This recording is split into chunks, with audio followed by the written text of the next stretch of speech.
Good evening, lovely tubers. White Mexican back again for another Market Watch Investments video for you guys tonight. I'm going to be showcasing my personal selections, and I hope you enjoy. Getting things started tonight with Spirit Reaper. I love this card.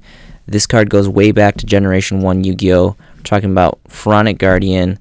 Ladies and gentlemen, really amazing stuff as a rare. A lot of amazing prints in this. Of course, we have Champions Pack 3, which is a pretty high, pretty heavy price point here, being that it's Champions Pack as a super rare. We have a Starlight Foil Tournament Battle Pack. I don't really know. There's not even a picture. It's kind of an obscure thing here. We have Legendary Collection 4 and 3 Ultra Rares. Again, these were amazing sets. I highly recommend that you guys check out both of these reprint Legendary Collection sets. Really high stuff, rarity, high rarity, great stuff. And these ran parallel. They reproduced a lot of the same cards in the same rarities, which was kind of interesting. And both ultra rares, roughly around 2 bones or so. We have the Gold Series 4 edition gold, ideally, and then of course we have running parallel rares from the OG print from Pharaonic Guardian and the Dark Revs. I know that there is a relatively larger collector's market out there for Dark Rev stuff, maybe even bleeding into Dark Beginning stuff, perhaps. I personally, White Mexican Theory, I'm not a big fan of Dark Rev stuff. I think it's low rarity for high dollar, but I do respect and understand that there is definitely a group of individuals out there that go for Dark Rev stuff, and to each their own. That's just player preference. I would personally want the OG Prince first editions would be my ideal choice. The ultra rares look really nice, though.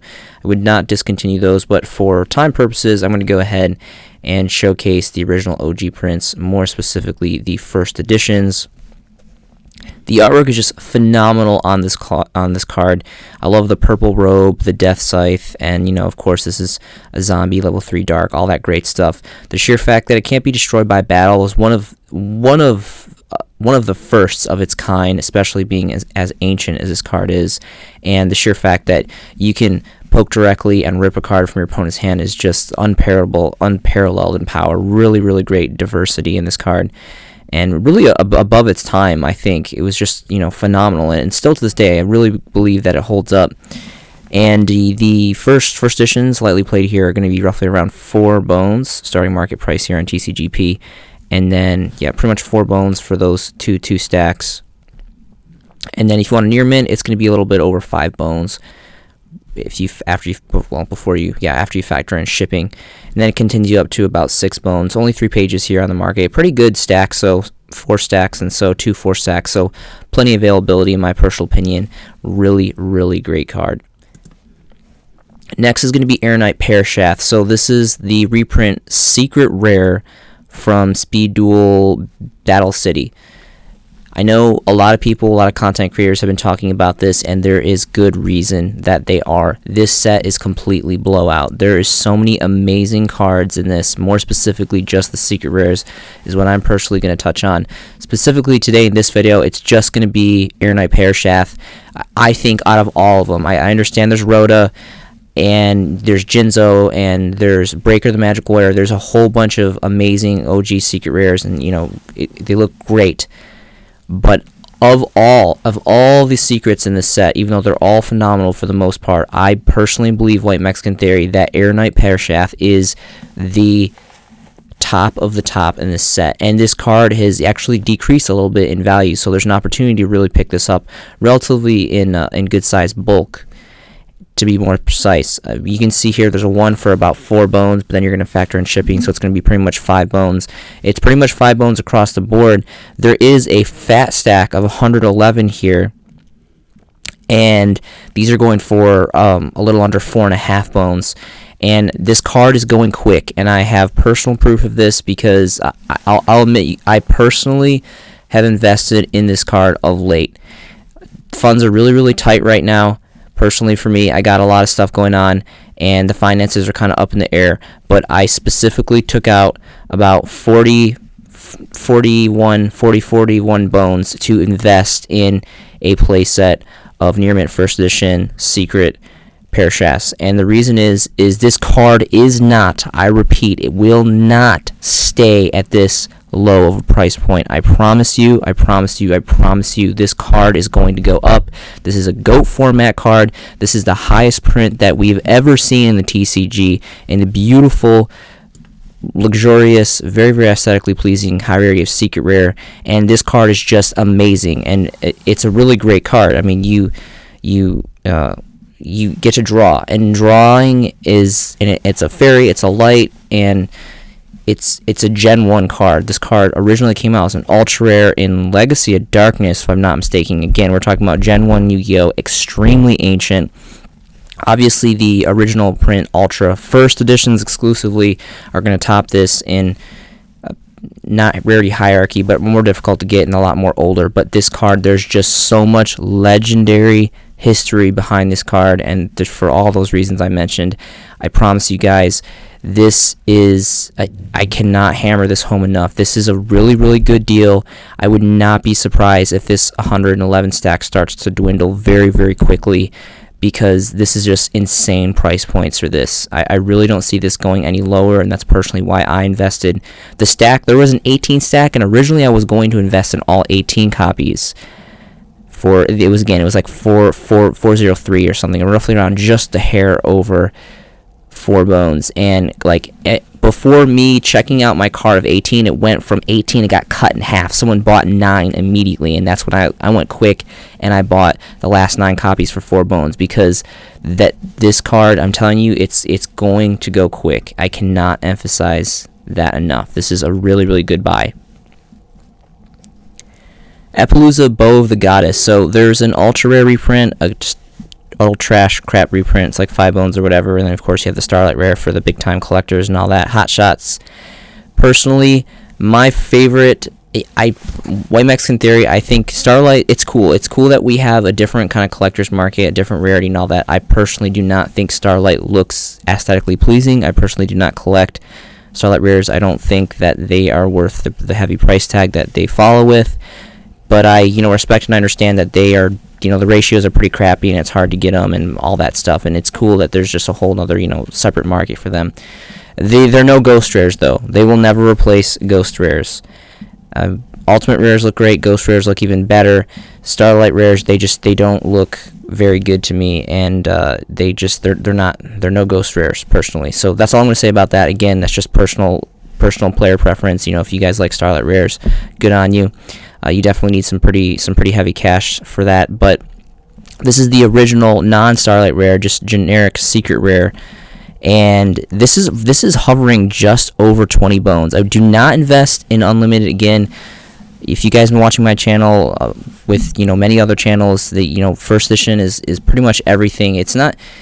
I don't want to say Unlimited is like rendered useless, but just in trending and history and just kind of going with this game, you always, for the most part, as long as you play it smart, you always want to go first edition for the right price. Again, emphasis on the right price. You guys have to, you don't overspend just to get first edition. I would wait, personally. That's a smart thing to do. If you can't afford, or you can't trade, or you can't acquire a first edition copy of the cards that you want to invest in, I would wait until they get to a reasonable price and then go in and pull the trigger, personally. So there is, it might have changed a little bit. These tabs I might have to refresh these tabs. It might be a little rusty, but there was one for just a hair. Oh, maybe this one was got confused because the shipping's 5 bones. But this card is sitting at roughly 23-ish, almost around 24 bones for the first edition copies for lightly played. And this is still a fantastic card. I think with time, it'll not very quickly, but I think slowly it'll dwindle over time as, Rising Rampage is not a old set by any means. It's still relatively new, in my personal opinion. But as time moves on, the game speeds up, as it always will. It's always evolving. It's always moving. The meta is always changing. I think people will start to kind of calm down on this card. There already has been there's one reprint, the Megaton reprint as an ultra rare. But again, no one's gonna want that crap ultra rare. Disgusting ultra rare. I despise ultra rare. It's my personal thing. I just really do not. There's a very few selection of ultra rares that I like personally. It's very unfortunate that they reprinted it as an ultra rare, but I will keep my eye on this card. This is still a very, very good card. And beyond this card just being an amazing meta card and just a really good floodgate negator, blocker, whatever you want to call it, the artwork is just phenomenal. Phenomenal. Again, Rising Rampage, for those of you that are into Starlight Rare collecting, was the first set that donned us our first copy prints of the Starlight Rares, and Appaloosa was the card that they chose to be the Starlight Rare Chaser. So really cool history merit behind that, and just like the artwork, I can't even say anything else about this card, this artwork. It's just, again, secret rare. She's riding a polar bear. Like, she's riding a polar bear. I mean, that's all I can say about that. Really badass artwork. So I would definitely wait when this trickles down to about 20, just a little bit under 20, around 20 bones for first editions exclusively. I would definitely cop this card. Next is going to be the maximum gold version of Blue Eyes White Dragon. So interesting enough, so these photos for the maximum gold, I've not spent a cent investing in maximum gold. I've traded for, I think, 1 or 2 copies of Infinite Permanence. That's pretty much it. I did not mess with maximum gold. This set, again, White Mexican's going to go on a soapbox. This is personal player preference, my opinion only. I think this entire set, even the premium gold rares, the gold rares, the ultra one, the commons that have the ultra rare foiling, I'll admit I bought some of those off eBay to kind of mess around with my anti-meta deck for the barrier statues. I think those look fine because, they're literally just their commons with gold lettering. It's not really a big deal. Low rarity in deep regards, but the premium gold rares and the other whatever that's in here, they just look so disgustingly cheap and trashy, and just they're so ugly. This photo is literally like a Tinder or Bumble profile photo. It looks all nice and shiny and just like glossed over and like a reflective gold, and it looks really nice and it's bright and shiny, but really in real person, when you go on the first date, this thing literally looks haggard as shit, and it's just not what it seems. And this is one of the first times, usually on TCGP it's the opposite. Usually like the photos look really bad and distorted or blurred or pixelated or whatever, but the cards up in front in person look really nice and their rarities. But this is just the complete opposite for this case. This is 25 bones apparently, for God knows why. I really don't know. I mean, it's a really cool artwork. It's the OG artwork of Blue Eyes White Dragon, Blue Eyes White Dragon being, infamous Blue Eyes White Dragon and Seto Kaiba and all that crap. But this is just, I really don't understand why, maybe this card was hard to pull. I mean, there's 5+ pages here on TCGP, but it's still at the starting market price for even lightly played is 25 bones. So if you have this, I would sell this. I really just, this card looks awful, and there's so many more amazing versions of this infamous card. So that's all I'm going to say about that. So a couple videos ago, I talked about my love for Waboku. I really love Waboku.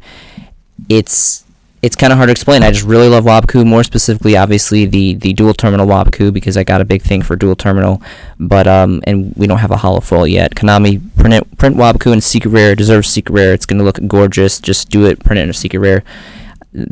So anyway, going off kind of that, I was thinking about that, and Rule of Thunder of Ruler is literally pretty much the same thing. Unfortunately, with this card and Threatening War, there's just kind of more specific times that you're kind of forced to activate it. It's not technically quite as chainable as Waboku, where if Waboku gets destroyed in the back row, you can chain it. Which technically, if it's right timing, you guys could do it with these cards too. But they're very similar, and it was really intricate how Konami created like 3 different cards of kind of like the same concept, the same thing realistically. So 3 prints here. There's a Dark Revs print here. There is a Astral Pack 1, and then of course there's the OG Magician Force OG common prints, which I personally would go for myself. I mean, there's the Dark Revs market for those of you that like Dark Rev. But this is the OG Gen 1. Again, Generations Force was an amazing Gen 1 set. This was a set that donned Dark Magician Girl originally, and I used to call it the pink pack, the pink set, because the booster pack covering, was pink. It was pretty cool.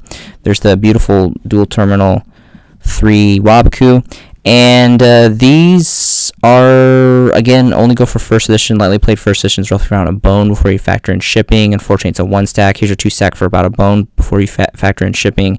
So it's pretty much a bone plus shipping. On top of that, only 2 pages, interesting enough, for the original Thunder of Ruler. Moving on to Threatening Roar. Threatening Roar has 20 different prints.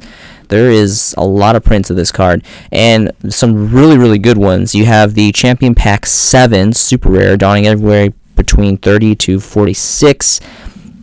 Again, Champions Pack is extremely old, extremely hard to get, so hence the heavy price tag. But personally, I would much rather prefer, and the healthier, more affordable alternative without, costing an aesthetic, is the Dual Terminal 3 Rares, which look really, really good. You have the Duelist promos, which is kind of an obscure side of Yu-Gi-Oh! That not a lot of players even know about or much knowledge. I mean, they're printed by Konami, they're official, you can play with them, you can trade them, you can sell them. They're just really obscure, and I don't, the Duelist League promo stuff, it's relatively old now, and it's just kind of, it's a very strange part of the market that I personally am just not very knowledgeable, yet alone much value or have taken the time to study or anything, so I can't really say much about that.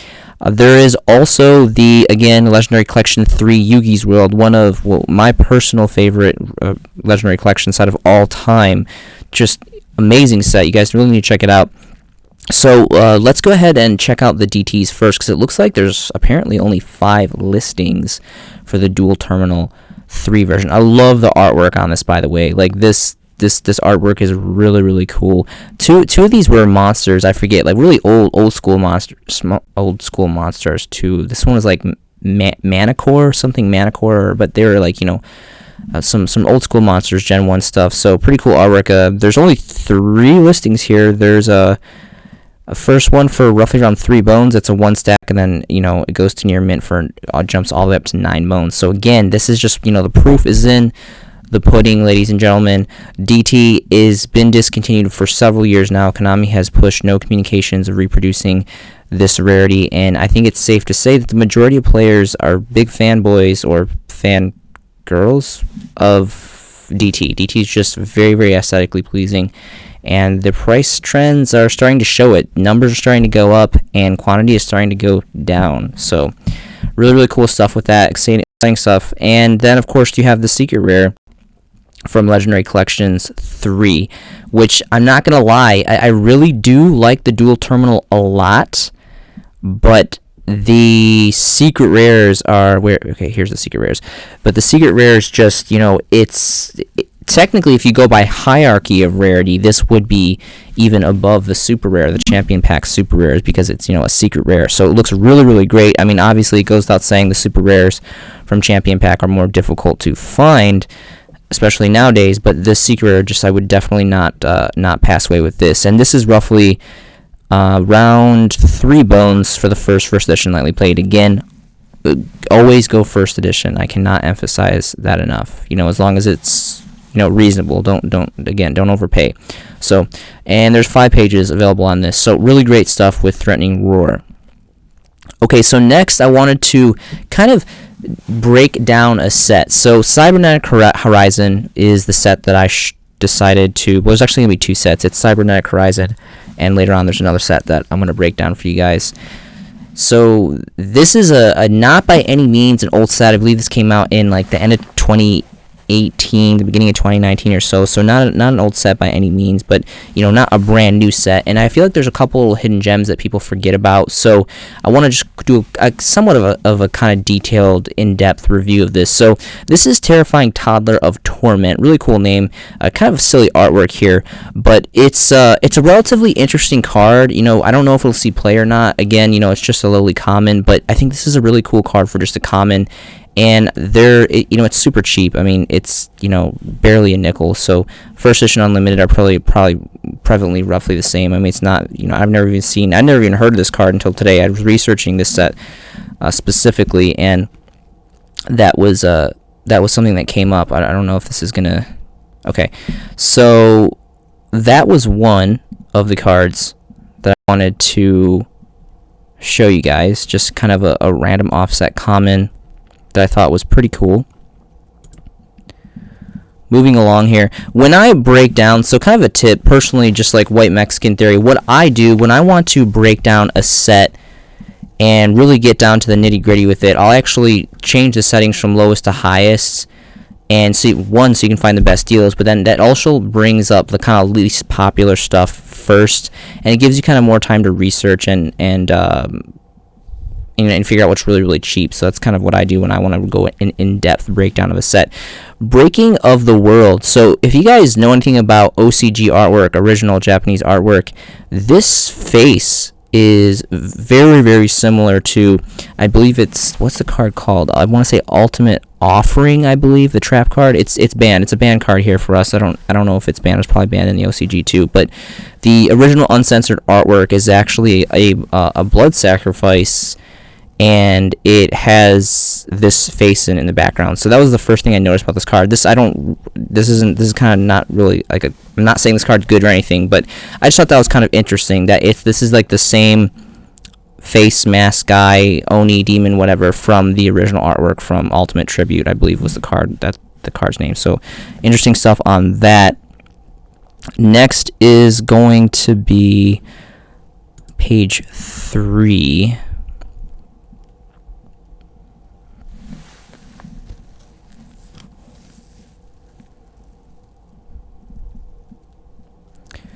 So it was really unfortunate that they renamed I think it was this one, Hip Hojingen, and the Dark Witch one, the OCG names. It's really unfortunate when they change the names, because the OCG names are so much more cooler. Obviously, with Master Rule 5, it kind of made those like generic level 2s for attribute specifics, kind of rendered them useless. Personally, I think those cards definitely took a big hit when Master Rule 5 came out, and kind of rendered, like, you know, the Link stuff a little outdated. But some really cool stuff here. This was the card Wee Witch. That's so dumb, Wee Witch. I forget. It was like, I forget what it was called, but it was like way better than this Wee Witch crap. So next card is going to be Celestial Observation. To my understanding, so it's not a solo print. Okay, so it was was it the reprints? I'm not sure. This is a really cool draw card. I actually tech this in my Perfect Herald builds. I really, really love different variants of Perfect Herald, and they made it a crap rare. Okay, so the Gold Sarko tins made it a crap rare, so obviously, who cares? Big whoop. Everyone's going to want the secret rare. So it's just an alternative draw power card, you know. Really cool name, really awesome artwork, and a high rarity of a secret rare. Just one of the kind of lesser known secret rares of the set for sure. And it's a bone. It's pretty much a phone. I mean, before you factor in shipping, here's a 3-stack near mint, first edition, nice, clean, right off the press, and it's a bone. And then, you know, there's 5 pages here on the market. So this is, I think this is insanely cheap for this card. And I mean, again, draw power is the universal gear turner in this game. You need draw power to get to your cards, to make your plays, make your combos, whatever have you. I cannot put enough emphasis on how important draw power is, and the diversity of draw power and all that stuff. So, really great stuff. It looks like this is taking a bit to load. I don't know how late this my internet has been a little wacky. So I wanted to break down this whole set and do specific. I might just cut actually going directly into the cards, because it's just taking forever for the pages to reload. I need to get a new computer. This computer is starting to fill up. Anyway, Pinpoint Landing is really, really situational. There's tons of decks that special summon from the hand all the time, pretty much almost every turn for the most part. So this card is insanely cheap, and again, this is just another, like, essentially, it starts out as a 1-for-1, but every additional turn that it survives on the board and you get to pull it off, it essentially becomes a +1 every turn, which is really, really great. Really silly artwork. I just noticed the sharks here. It's kind of cool. But anyway, so really cheap card. Again, just one of the lesser known secret rares, so, you know, completely speculative. Up to you guys what you guys want to do with that. The danger stuff, you'll notice at least for Jackalope and for Chupacabra, I like the secret variants, even though these original ultras are the original OG prints. I like the secrets. They just look better to me personally, and they're more affordable too. Morningstar. So Morningstar is gonna be next. Don't listen to these price points. It's roughly around 5 bones. Again, specifically for the first editions, and again, go for the first editions. And this is, I don't know, this card was so expensive when it first came out, and just the sheer fact that it's dropped all the way down to 5. I know that it's been a while. Cybernetic Horizon, again, it's been a little bit, but this has got really cool artwork, and I don't know anything about Mech Knights. I've never piloted, never built Mech Knights, but I know it's, there's a pretty big player base out there that enjoys the deck, and I know this is a pretty big deal. So the sheer fact that this is the original print, first edition secrets are only 5 bones, that's a pretty big deal. Next card is going to be Ledger of Ledger Main. This card has amazing artwork, and it's a secret rare. And there's actually, of late, one of my all-time favorite Yu-Gi tubers is actually VCTRFS, or Yu-Gi-Oh! Paisano is his name now. And he's actually the Yu-Gi-Oh! Market Watch YouTube content creator that actually inspired me to make my own channel. That and a plethora of other reasons. But anyway, this he covered this card, and this card for the longest time was like $1. It was like a bone, and then it was like barely even 2 bones, and now it's like all the way up to 7. It's up to 7 bones now for the first edition prints, and I'm pretty sure that this is still to the day a solo print, and being a secret rare, it is interesting. So it's getting some interesting hype, and this card's just really great. So that's all I'm going to say about that. Nessie, this card is like 10 bones. And again, forgive me for not going, like thoroughly deep inside all of these here, but this is like 10 bones for lightly played first edition. This artwork is phenomenal. This is the highest rarity that we have of Nessie. The reprints were low rarity, so not really big deal. I mean, this super rare promos from the special edition, this is like 6 or what is it? 6 bones for this this super rare promo. So I mean, that's pretty good money. I personally have the gold secrets, the original OG prints. I think they look really good. Some gold secrets actually look really nice. Don't freak out. Very exclusive ones, but anyway, this is kind of interesting. This is definitely a good sell. I think 6 bones, especially if you guys invested heavily in this set and you have plenty to pitch off. Danger Bigfoot is not quite there. This is like 15-16 bones. I want to get original first edition secrets because it's a level 8 and use this a lot in Dark World, a whole lot. And anyway, this is not quite there yet. Same with Boral Sword. This is actually, what was the? I'm trying to look at my notes here. This one actually, we can get this for roughly around 20 bones. Now, granted, keep in mind that there was a Battles of Legends secret rare reprint, and again, White Mexican Theory. I mean, if you can get a same rarity, same edition, so same secret rare, same first edition, even though it may not be original print, just check the price points, because I think the cheapest secret first edition exclusively for the Horizon, this original prints, I think it was roughly around 20 bones, and then the Battles of Legends reprint, I think was around 15 or so. So at that point, you might as well kind of just go for the original print, because $5 is really, that's not that half price marker for the reprint, but it's completely up to you guys. So that's Cybernetic Horizons. This was a really cool set. It's kind of silly, but I didn't catch the reference of that this was really like heavily based off Cyber Dragon stuff, like Cybernetic Cyber Dragon, and that back in the day we had Cybernetic Revolution, I believe it was called, that donned all the original like Gen 1 Cyber Dragon stuff. So really cool that back in, I think again 2018 2019, Cyber Dragon players are still running hard and strong and getting new support. Really cool stuff. So really quick, I wanted to do a flash showcasing of Metaphys. Metaphys is a really interesting deck. Again, not that old of a deck. I mean, there were some cards that came out of Cybernetic Horizon and Circuit Break, and they're all pretty much low rarity. They're mostly all commons and rares. There's an old school ultimate here from Secrets of Eternity. That's like the highest rarity card and the most pricey card, but the majority of stuff is just like super rare, really affordable, and there's just really not hardly any support. You can see here there's like 17 different things to choose from here when I typed in the decor name. But this is a really cool deck. I think the artwork is pretty cool. The majority of the artwork stuff of this like mythical dragon looking like water sea monster stuff looks really cool. And this deck just has a really interesting mechanic. It does a lot of like removing from play and recycling and shuffling back and special summoning, and I don't know.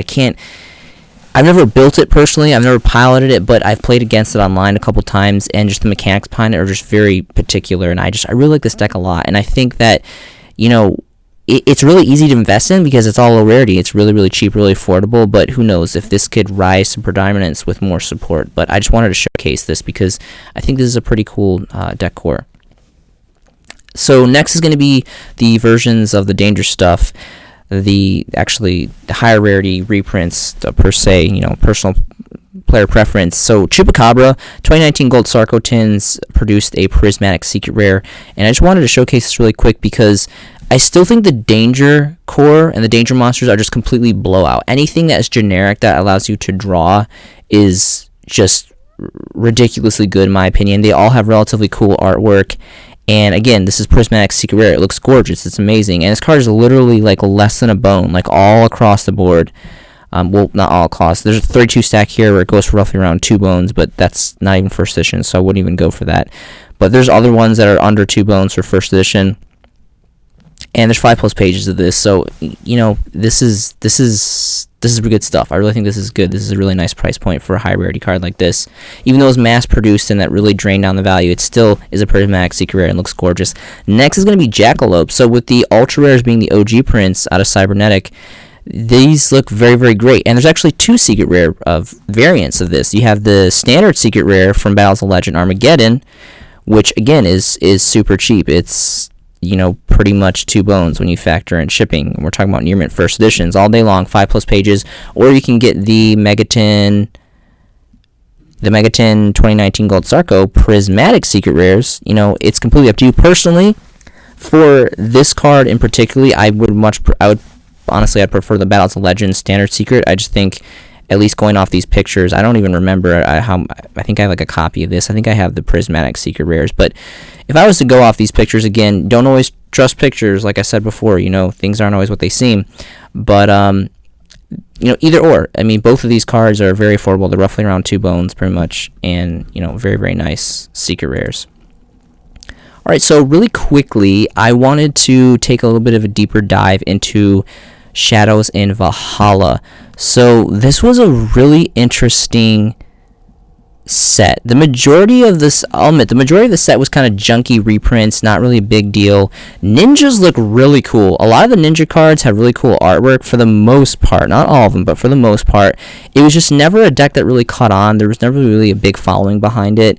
I think Six Samurai is probably going to be, taking the cake when it comes to that kind of allure of artwork and just more predominance and history and performing and all that. But anyway, they put some pretty awesome gems here for reprints. And this if you guys don't know Valhalla, it's basically like the afterlife for Vikings. If you know history, like Viking, like kind of dark history Viking, and Valhalla was this place that they went after they died. And anyway, so just that there's kind of some interesting history merit behind the set's origins. The first card is going to be the secret rare versions of Gemini Seraph Knight. I know I don't know much of anything about Geminites, but I know this is a big player, and being a high rarity secret, and this card's like literally under a bone. This card's insanely cheap. We're talking about near mint first editions all day long, nice and crisp. They're pretty much a bone. Now, remember, there is a dual terminal rare, which technically I think would be, for the most part, the more desirable rarity from So there's this being a high rarity secret rare, and it's super cheap. It's it's less than a bone. I think that people would want the dual terminal rare, probably even more so than this secret rare, but it's also significantly more expensive. So this is a healthy alternative. It's completely up to you guys. There was not these versions because these are super rares, but the original secret rare versions of Akashic Magician and High Speed Roid Chanbara are actually pretty cool, generic cards. So you guys can look into the secret rare versions, not these as just the super reprints. A Golden Bamboo Sword. So the original version was a common out of Light of Destruction, I believe, but this is high rarity as a super rare. There was a combo back in the day. It kind of got broken up by the ban list, if I'm not mistaken, but pretty good draw power behind this, and who knows, it might come back. So, and it's a golden katana, so that's pretty cool. And again, this is like relatively cheap. I think these are roughly like around a bone or so for first editions. What's insanely undervalued in this set is Wind Witch Ice Bell. This card is like roughly around, I think, 2-ish bones, a little bit over 2 bones for first edition secrets. And this card is just it's a secret rare, it has amazing artwork, has the amazing history trending with, what was the secret rare synchro from Shining Victories? Synchro Dragon. What was that Synchro Dragon? Crystal Wing? I think it was a Crystal Wing Synchro Dragon. Anyway, there's that whole combo. and it's just, it looks great. And it's secret rare, and just, it's super cheap. It's 2 bones. So I have tons of copies, and I'm saving all my copies of this first edition secret because I think this is just a fantastic card. Next is going to be Mist Valley Apex Avian. So this is just a super rare here, but there is a dual terminal rare, I believe, version, which is going for some pretty fat price points, and then also the original, I want to say, Hidden Arsenal secret rares, which are even going for some pretty good money. So if you guys have those, you can sell them. Definitely make a quick bone or two. But it's just a good card, and it's a really tall dragon-looking monster thing. So really good. Puts great negation on the board. Some people tech it in as 1 in a plethora of random little shenanigans. So pretty cool stuff with that. Of course, you have the secret rare version of Winda. I'm a huge Shaddoll fan. I love Shaddolls to death. Shaddolls is such a splashable deck, and you can just use the engine and a lot of different stuff, and it's really, really fun. So this is the secret rare versions, and they're roughly about 2 bones. You have Alistair here, which is roughly around 2-ish, 3 bones. Secret versions of Fusion, which is amazing. This is like around 3 bones. You have Twin Twisters, 3-4 bones. Really, really great stuff.